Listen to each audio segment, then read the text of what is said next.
So if you're just waking up to the idea of Web 3.0, then don't worry, you are far from alone. In fact, a lot of people are unaware, and this area might even be thought of as kind of emerging in a lot of ways. But unlike a lot of other emerging markets that have this potential to disappear, this is something that is sorely needed, which means that it's very likely to hit that mass user number everyone's looking at. So today, I'm gonna give you a really clear view on Web3, how it's different, what it brings to the table, and how you can capitalize on it. My name is Trent Kennelly. I'm a metaverse marketing strategist, and this is the best place for you to learn about NFTs, the metaverse, and how to market it all. So if that sounds good to you and you're excited, make sure you like this video. Subscribe to my channel if you're into it. Comment to let me know what got you excited about Web3, why you're here in the first place. I would love to know, and let's get started.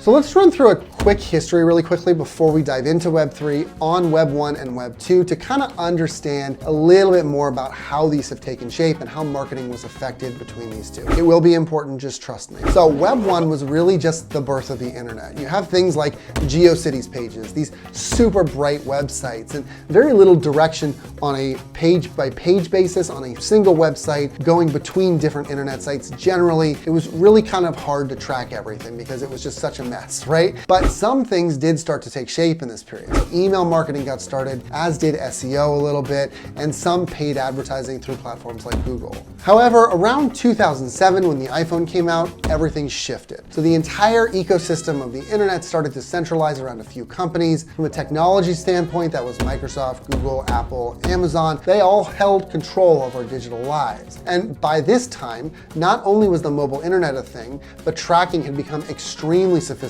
Now, tracking is truly the crux of everything that we're talking about in Web 2, because this sort of Wild West tracking that's been possible for the vast majority of Web 2 really allowed digital marketing to just explode. Under Web 2, you could at one time know almost person by person who was doing what with your site, which had huge implications for how you were advertised to. And it made email marketing more pinpoint accurate, and paid ads were more accurate, and organic content, and SEO.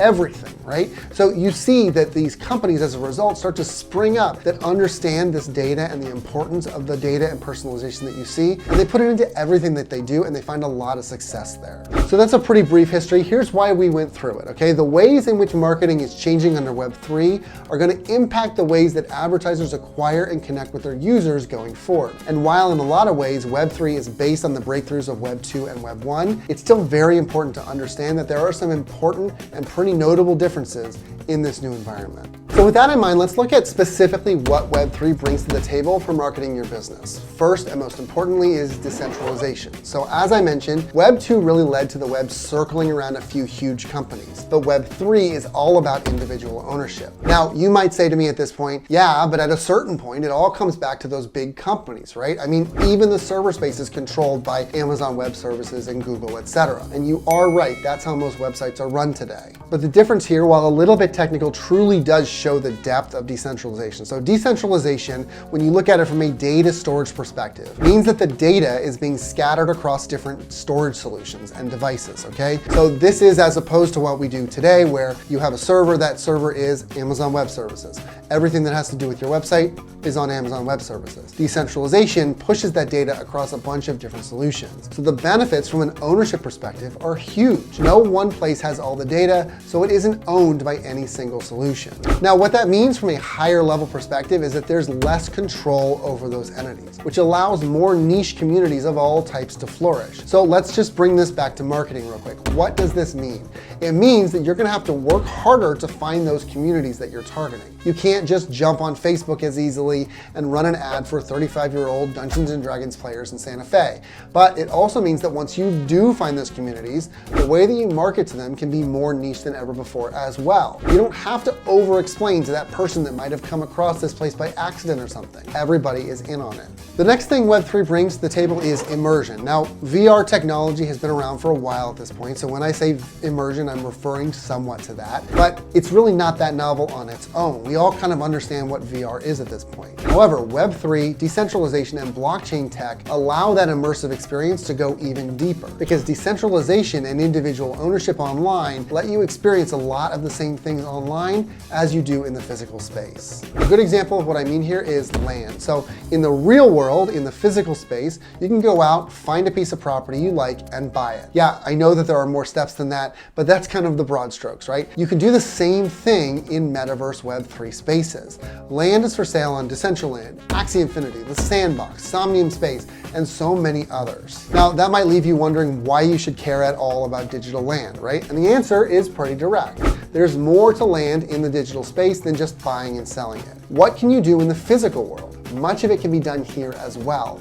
Renting the space, creating galleries and retail spaces, putting up ads. These are all possibilities in metaverse spaces with metaverse land. And it wouldn't be possible without the confluence of immersion and a way to make solo ownership through decentralization possible. But I want to be really clear here that VR is not the sole reason or goal for Web3. I definitely don't think that we're destined to spend 24 hours a day in our apartments stuck to VR machines and doing everything in virtual spaces. My point is that Web3 adds a layer to the world that we already live in. You can think of this layer kind of like the social media layer that was added several years ago. Suddenly we would have friends that we never met before in person.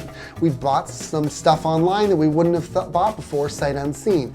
We even did business from our homes more and more.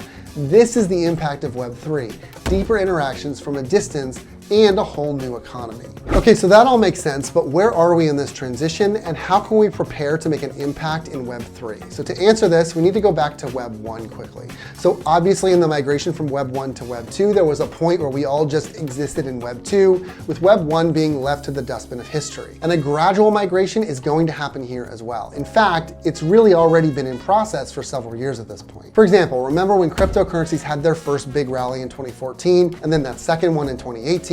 These were moments where people were beginning to give more credence to the ideas behind cryptocurrency, and even though they didn't realize it, by extension, Web3 technology. Then NFTs exploded on the scene last year. That was another nod at Web3. Then Zuckerberg made his metaverse play. That was yet another big move in the direction of Web3. So the use and adoption of Web3 technology is increasing more and more. At this point, it's happening every day. But I don't want you to think it's too late. This is actually the perfect moment to jump in because it's starting to build momentum, but that momentum isn't quite enough to drive the masses to your front door yet. So the question then is what you should be doing right now to set your business up for success in 6 months or a year. The simple answer is get involved, but let's get a little more granular than that. Your job right now is to find those current and upcoming opportunities in the Web3 space that are likely to explode. This means looking at your current business first. What do you sell and how do you sell it? If you're selling services, consulting, etc., then advertising might be your best bet. You can start finding Web3 communities that fit your target and talk to them first, which is going to give you what you need to build ads and marketing materials to speak to these groups. If you sell physical or digital products,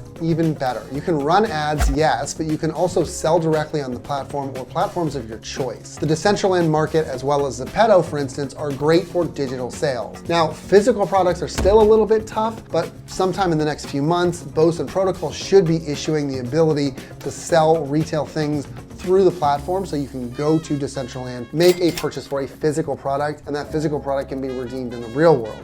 And man, that is really gonna open things up. So there you go, I hope that helped you figure out the differences here. There's a lot to look forward to in Web3, and we need to be there now as much as possible to avoid missing it. So if this was helpful, make sure that you give this video a like, subscribe to my channel if you're into it, comment to let me know what got you excited about Web3. I would love to know if it was something in this video, even better, and I will catch you in the next one.